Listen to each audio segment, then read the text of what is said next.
Hey everyone, मैं कल्पना अपने channel में आप सभी का स्वागत करती हूँ। तो चलिए देख लेते हैं आज का टॉपिक, वायुमंडल का संगठन और संरचना। क्या देखना है आज हमें? वायुमंडल देखना है। हम जो सांस लेते हैं, हम जो ऑक्सीजन लेते हैं, जो CO2 छोड़ते हैं, जो नाइट्रोजन है, जो ऑर्गन है, कोई भी गैस है, उसके बारे में आज हम लोग देखेंगे कि क्या स्थिति है, कैसी है, क्षोभमंडल कहाँ है ना, ओजोन परत कहाँ है, सारी चीज़ों के बारे में देखेंगे। चलिए इससे पहले मैं आपको बता दूं कि यार किसी भी सोशल मीडिया पे आप मुझे फॉलो करना चाहते हैं तो लिंक जो है डिस्क्रिप्शन में दिया हुआ है। 3 जगह का दिया हुआ है, फेसबुक का दिया हुआ है, इंस्टाग्राम का, और टेलीग्राम चैनल को जाके क्या करना है, आपको सब्सक्राइब कर लेना है, क्योंकि टेलीग्राम चैनल पर हम लोग पूरा PDF MCQ वगैरह डालेंगे।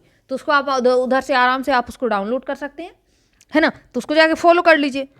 और चलिए, और इससे पहले मैं आपको स्टार्ट करने से पहले बताऊं कि जो NCERT का हिस्ट्री जो इतिहास है वो पूरा करवा दिया है मैंने। जो साइंस है वो साइंस बहुत ही इंपॉर्टेंट है, साइंस बहुत ही डिटेल में आपका करवाया हुआ है, तो उसको जाके देख लीजिए। चलिए अब भूगोल पर देखते हैं। भूगोल आपका क्लास 11 का चल रहा है और जो भी बचा हुआ है क्लास 12 का, जल्दी से जल्दी 10-15 दिन के अंदर हम लोग समाप्त कर लेंगे और फिर आगे जाके जो है पॉलिटी कर लेंगे, और पॉलिटी के अलावा फिर उसके बाद MCQ स्टार्ट कर देंगे हर सब्जेक्ट के। देखिए, क्या कोई व्यक्ति वायु के बिना रह सकता है? क्या ये संभव है? बिल्कुल संभव नहीं है। आप भोजन के बिना रह सकते हैं, लेकिन सांस के बिना बिल्कुल नहीं रह सकते। अगर आपको ऑक्सीजन न मिले तो 1 मिनट भी जिंदा नहीं रह सकते। हम लोग दिन में 2-3 बार भोजन करते हैं तथा कई बार पानी पीते हैं, लेकिन सांस लगभग प्रत्येक सेकंड लेते हैं। जीवित रहने के लिए वायु सभी जीवों के लिए आवश्यक है। मतलब जिसमें भी जीव है या जो भी जीवित है उस हर व्यक्ति को जो है ऑक्सीजन की आवश्यकता होती है। मनुष्य जैसे कुछ जीव बिना भोजन और पानी लिए कुछ समय तक जीवित रह सकते हैं। अगर आपको पानी और भोजन ना मिले तो आप जीवित रह सकते हैं कुछ समय तक, लेकिन अगर आप बात करें सांस ना लें और जीवित बने रहें तो आप सेकंड भी जीवित नहीं रह सकते, है ना। कुछ मिनट भी जीवित रहना संभव नहीं है।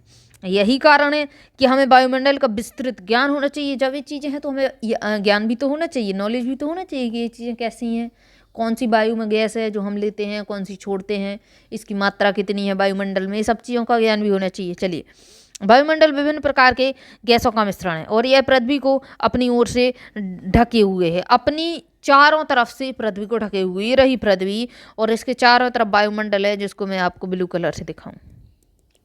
देखिए, पृथ्वी की नीचे की परत से ही वायुमंडल ऊपर तक है, इस प्रकार से घिरे हुए है। इसमें मनुष्यों एवं जंतुओं के जीवन के लिए आवश्यक गैस हैं एवं ऑक्सीजन तथा पौधों के जीवन के लिए कार्बन डाइऑक्साइड पाई जाती है।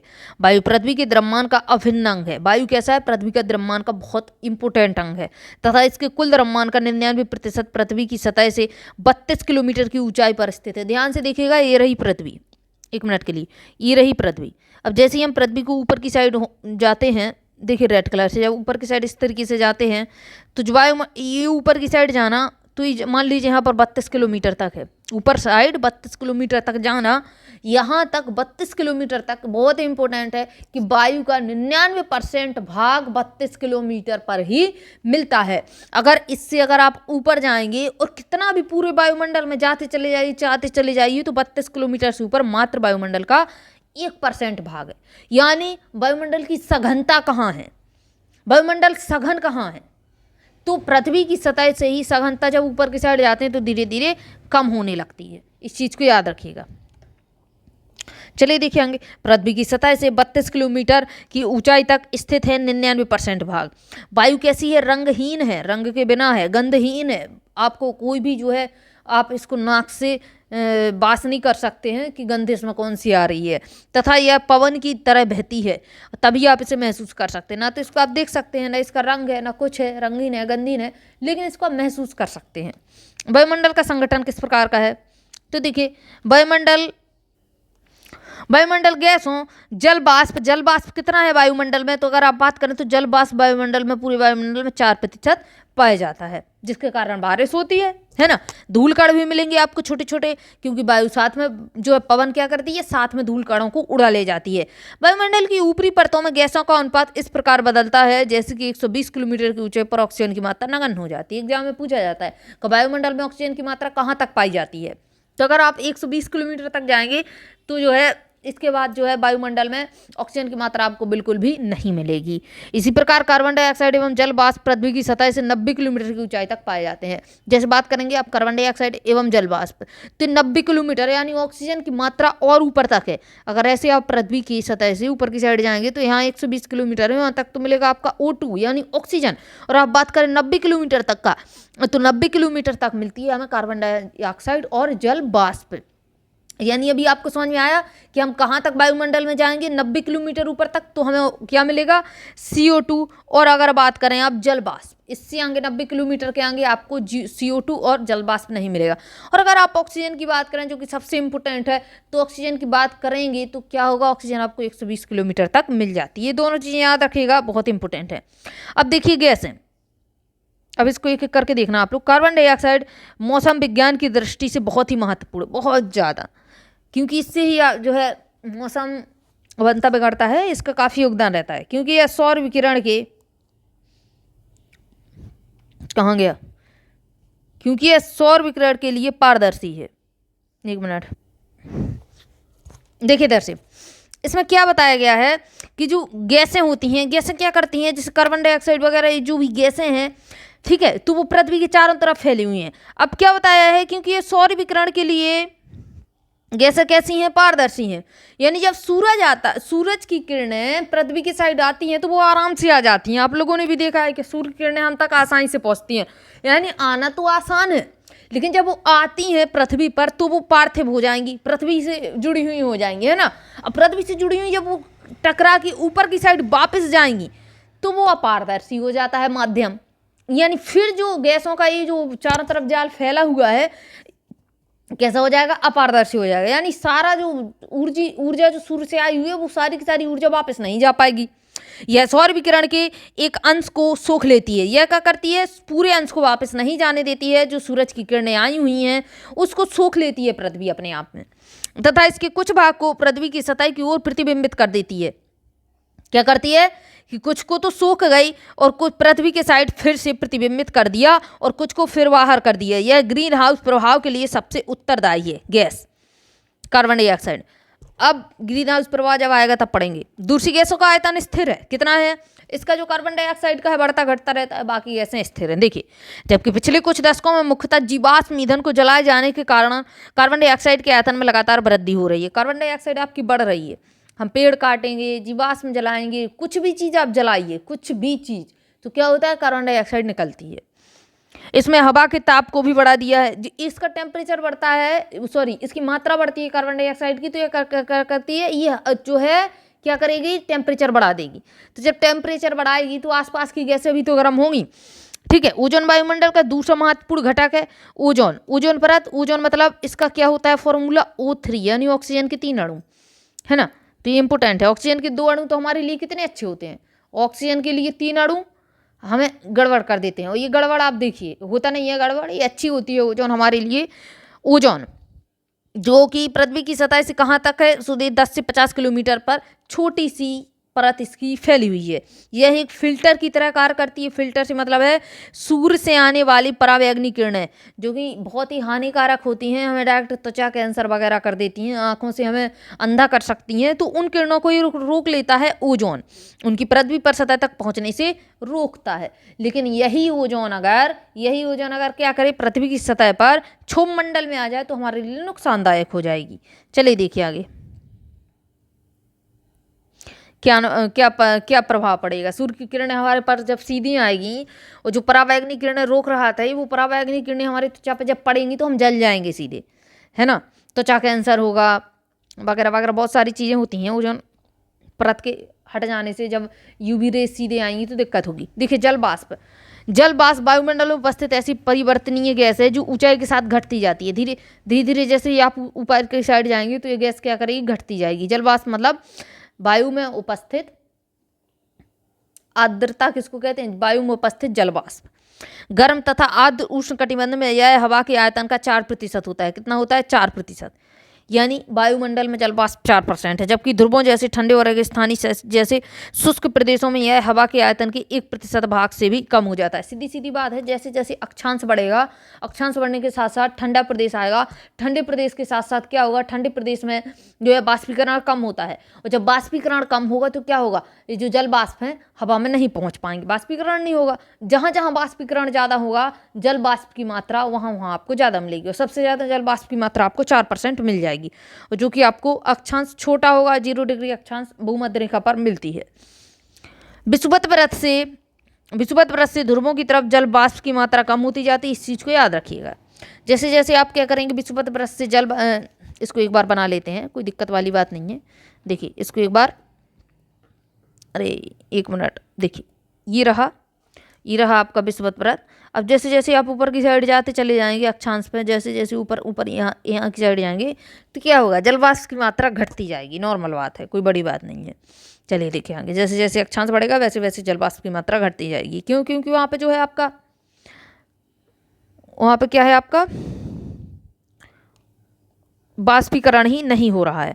यह सूर्य से निकलने वाले ताप के कुछ भाग को अवशोषित करती है। ये क्या करती है, कुछ भाग को अवशोषित कर लेती है, जैसे ही सूर्य की किरणें इस पर पड़ती हैं तथा पृथ्वी से निकलने वाले ताप को क्या करती है, संग्रहित कर लेती है, इकट्ठा कर लेती है। इस प्रकार यह एक कम्बल की तरह कार्य करती है तथा पृथ्वी को ना तो गर्म होने देती है और ना ही पृथ्वी को ठंडा होने देती है। जल वाष्प वायु को स्थिर और अस्थिर होने में भी योगदान करता है। चलिए आगे, धूल कण। वायुमंडल में छोटे छोटे ठोस कणों को भी रखने की क्षमता होती है। छोटे कण विभिन्न स्रोतों जैसे समुद्री नमक, महीन मिट्टी, धुएं की कालीमा, ये सारी चीजें जो है ये धूल कण में आती हैं, याद रखिएगा। राख, पराग, धूल तथा उल्काओं के टूटते हुए कण से निकलते हुए छोटे वाले कण धूल कण तथा प्राय वायुमंडल के निचले भाग में मौजूद होते हैं। ये वायुमंडल के नीचे वाले भाग में ही रहते हैं। देखिए वायु जो है धूल कण है तो इसमें भारीपन होगा तो ज़्यादा ऊंचाई तक नहीं जाते हैं। आगे देखिए, फिर भी संवहनीय वायु प्रवाह इन्हें काफ़ी ऊंचाई तक ले जाता है। संवहनीय यानी जो बहने वाली, ऊपर की साइड जाने वाली वायु है, इसको ऊंचाई तक ले जाता है, लेकिन ज़्यादा ऊंचाई तक वायु में नहीं मिलते हैं।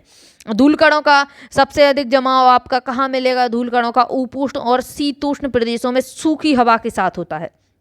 जो विषुवत और ध्रुवीय प्रदेशों की तुलना में यहाँ अधिक मात्रा में होते हैं। धूल और नमक के कण आर्द्रताग्राही केंद्र की तरह कार्य करते हैं। क्या करते हैं, आर्द्रता साथ में लिए रहते हैं।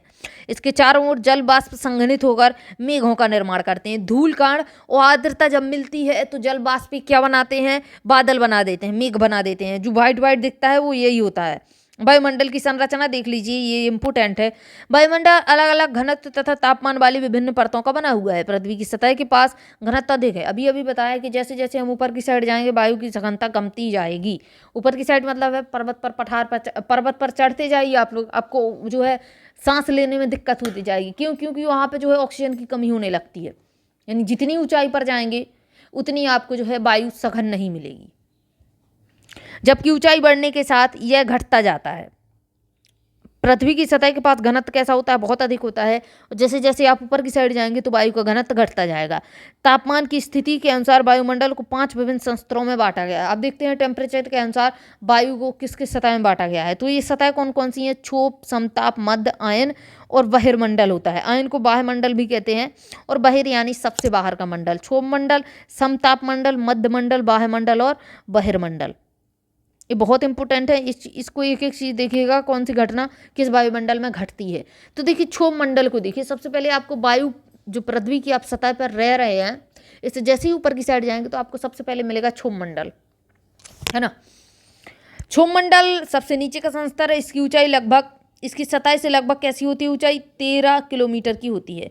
यही एक ध्रुव के निकट कितना होता है, तो ध्रुव के निकट ये आपको 8 किलोमीटर की ऊंचाई पर मिलेगा। इसकी ये औसतन ऊंचाई है। और विषुवत व्रत पर आप देखेंगे कि जहाँ पर आप विषुवत व्रत पर जाएंगे 0 डिग्री पर, तो आपको 18 किलोमीटर की ऊंचाई पर मिल जाएगा आपको देखने के लिए क्षोभ मंडल, और ये 13 किलोमीटर इसका औसत है। क्षोभ मंडल की मोटाई विषुवत व्रत पर अधिक होती है। कितनी होती है, लगभग 18 किलोमीटर, याद रखिएगा। क्योंकि तेज वायु प्रवाह के कारण ताप का अधिक ऊंचाई तक संवहन किया जाता है। बहुत तेज वायु चलती है यहाँ पे, और जो है धूप भी बहुत ज़्यादा रहती है। धूप के कारण वाष्पीकरण भी होता है, और तेज वायु के कारण क्या होता है, बहुत ऊपर तक हवाएं उड़ जाती हैं। इसी के कारण क्या होता है कि जो है विषुवत व्रत पर इसकी मोटाई ज़्यादा होती है क्षोभ मंडल की। इस संस्तर में धूल कण तथा जल वाष्प मौजूद होते हैं। याद रखिएगा, धूल कण और जल वाष्प आपको कहाँ मिलेंगे, तो धूल कण और जल वाष्प यहीं मिलते हैं। मौसम में परिवर्तन इसी संस्तर में होता है। देखिए, क्षोभ मंडल में जो आपकी मौसम की प्रक्रियाएं होती हैं, एग्जाम में सीधा पूछता है मौसम की प्रक्रियाएं आपको कहाँ मिलेंगी, तो मौसम की प्रक्रियाएं सारी क्षोभ मंडल में ही होती हैं। समताप मंडल में कोई प्रक्रिया नहीं होती है। इस संस्तर में प्रत्येक 160 मीटर की ऊंचाई पर तापमान 1 डिग्री से घटता है, 1 डिग्री सेंटीग्रेड से घटता है। इस चीज को याद रखिएगा। क्षोभ मंडल में जैसे ही 165 मीटर की ऊंचाई पर आप जाएंगे, है ना, तो क्या होगा, टेम्परेचर 1 डिग्री घट जाएगा, 40 से 39 हो जाएगा। क्योंकि जैसे जैसे आप क्षोभ मंडल में ऊपर की साइड जाते हैं तो क्या होता है, आपको ठंडक महसूस होगी, क्योंकि टेम्परेचर गिरने लगता है। जैविक क्रिया के लिए यह सबसे महत्वपूर्ण संस्तर है। अंग देखिए, जैविक यानी जैसे हम लोग रहते हैं, तो ये सबसे महत्वपूर्ण संस्तर है क्षोभ मंडल।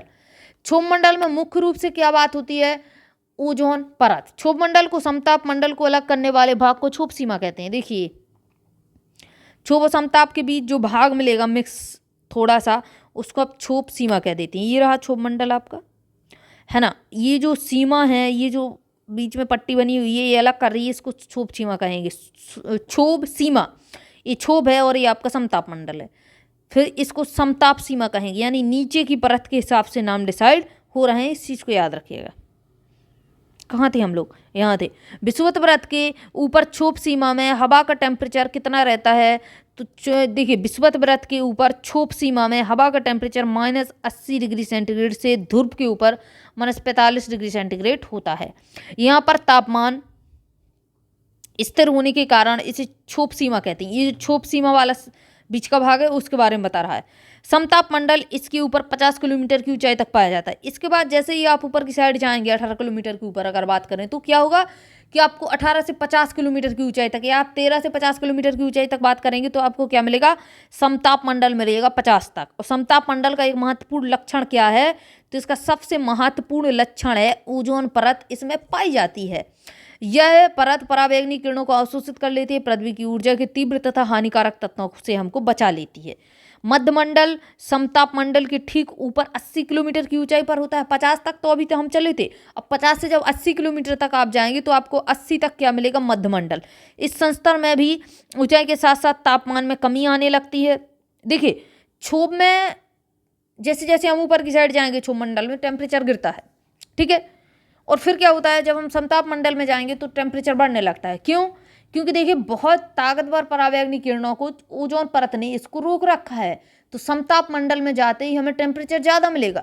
लेकिन आप फिर से मध्यमंडल में जाएंगे तो फिर से जैसे जैसे आप मध्यमंडल में ऊपर जाएंगे, टेम्परेचर आपको गिरता हुआ महसूस होगा, ठीक है। वहाँ पर टेम्परेचर फिर से गिरेगा। और जैसे ही आप मध्यमंडल से बाहर की साइड जाएंगे तो आपको टेम्परेचर बहुत ज़्यादा बढ़ता हुआ मिलेगा। क्यों, क्योंकि वहाँ पर सूर्य अपने हमारे जो है आसपास आने लगता है। अभी मैं इसको एक बार और समझाऊंगी, अभी आप और आगे देख लीजिए। तापमान में कमी होने पर तथा 80 किलोमीटर की ऊंचाई तक पहुंचकर यह 100 डिग्री के आसपास जो है हो जाता है टेम्परेचर। मध्यमंडल की ऊपरी परत को मध्य सीमा कहते हैं। अब देखिए और देख लीजिए, आयन मंडल मध्यमंडल के इधर पे आयन बनते हैं, प्लस माइनस वाले आयन बनते हैं। आयन मंडल मध्यमंडल के ऊपर 80 से 100 किलोमीटर के बीच स्थित होता है। इसमें विद्युत आवेशित कण आपको मिलेंगे। विद्युत आवेशित कण पूछता है कि मध्यमंडल में आयन मंडल का ही भाग होता है, मध्यमंडल का ही भाग होता है आयन मंडल, है ना। तो एग्जाम में पूछता है कौन से मंडल में आपको विद्युत आवेशित कण मिलेंगे, तो हमें मध्यमंडल लगाना है। अगर आयन मंडल लिखा हुआ मिल गया तो बात ही अलग है, जिन्हें आयन कहते हैं, तथा इसलिए इन्हें आयन मंडल के नाम से भी इस मंडल को जाना जाता है। पृथ्वी के द्वारा भेजी गई रेडियो तरंगें इस संस्तर के द्वारा वापस पृथ्वी पर लौट आती हैं। यहाँ पर ऊंचाई बढ़ने के साथ ही टेम्परेचर में वृद्धि शुरू हो जाती है, और यहाँ से टेम्परेचर अब कम कहीं नहीं होगा, क्योंकि सूर्य की किरणें हमारे आसपास आने लगी हैं। वायुमंडल का सबसे ऊपरी संस्तर जो वायुमंडल के ऊपर स्थित होता है, उसे बहिर्मंडल कहते हैं। बहिर्मंडल कहते हैं, यह सबसे ऊंचा संस्तर है तथा इसके बारे में बहुत कम जानकारी उपलब्ध है। इस संस्तर में 400 से जो भी ऊपर पाया जाता है वो सारा आपका बहिर्मंडल होता है। मौजूद सभी घटक विरल होते हैं, बहुत कम मात्रा में हवाएं मौजूद होंगी, बहुत ही कम, जो धीरे धीरे बाहरी अंतरिक्ष में मिल जाते हैं। बहिर्मंडल यानी अंतरिक्ष में मिल जाता है जाके। यद्यपि वायुमंडल के सभी संस्तरों में प्रभावित करते हैं, फिर भी भूगोलवेत्ता वायुमंडल के 2 संस्तरों का ही अध्ययन करते हैं, क्षोभ और समताप का। इससे आगे ज़्यादा नहीं जाते हैं। अब देखिए, ये तो ये मौसम और जलवायु के तत्व, इसको तो थोड़ा बाद में देख लेंगे, पहले देख लेते हैं इसको। देखिए, मौसम और जलवायु के तत्व जो होते हैं वो कौन कौन से होते हैं। तो एक तो होता है आपका टेम्परेचर, एक होता है प्रेशर, एक होता है हवा, और एक आपका आर्द्रता, बादल, वर्षण, वायुमंडल के महत्वपूर्ण तत्व हैं जो पृथ्वी पर मनुष्य के जीवन को प्रभावित करते हैं। ये सारे तत्व, इन तत्वों के बारे में विस्तृत जानकारी आपको 9, 10, 11 में मिलेगी, तो उसको देख लेंगे। ये सारे तत्व आपके बताए गए हैं, बहुत ज़्यादा इंपॉर्टेंट है। अब इसको फिगर को समझ लीजिए आप लोग 1 मिनट के लिए। देखिए, इस फिगर को देखिएगा ध्यान से। अब इसमें क्या दिया हुआ है, इसको समझने में आपको थोड़ी सी बात, मतलब थोड़े से ही 2 मिनट में पूरी जानकारी आपको मिल जाएगी। देखिए, इसको ध्यान से समझिएगा। सबसे पहले आपको मिलेगा ऊपर की साइड जाने में क्षोभ मंडल, फिर मिलता है आपको दूसरे नंबर पर समताप मंडल, फिर तीसरे पे मिलेगा आपको मध्य मंडल, चौथे पे मिलेगा आपको बाह्य मंडल। बाह्य मंडल आपका बहिर्मंडल बिल्कुल से बाहर चला जाता है, बाह्य मंडल। और 5वें नंबर पर क्या मिलेगा आपको, बहिर्मंडल, क्षोभ, समताप, मध्य, आयन, बहिर। अब अगर आप बात करेंगे क्षोभ मंडल की, तो अगर आप 0 मतलब पृथ्वी की सतह से ऊपर 10-12 किलोमीटर तक जाएंगे तो आपको मिलता है क्षोभ मंडल। अब इससे 10, 15, 18 से अगर आगे आप जाते हैं और 50 किलोमीटर तक जाएंगे तो आपको मिलता है समताप मंडल। फिर 50 से 80 तक जाएंगे तो आपको मिलता है बाह्य मंडल, और 80 से 400 तक जाएंगे, सॉरी, अब 50 से 80 तक जाते हैं तो हमें मिलता है मध्य मंडल, और मध्य मंडल को ही हम आयन मंडल के नाम से जानते हैं। 80 से 400 तक अगर आप बात करते हैं तो आपको बाह्य मंडल मिलेगा, और 400 से ऊपर आप जाइए तो पूरा आपका अंतरिक्ष में मिला हुआ बहिर्मंडल होता है। अब देखिए, क्षोभ मंडल में क्या क्या होता है। क्षोभ मंडल को समझिएगा कि क्षोभ मंडल को इंग्लिश में कहते हैं ट्रोपोस्फियर। क्या कहते हैं, ट्रोपोस्फियर।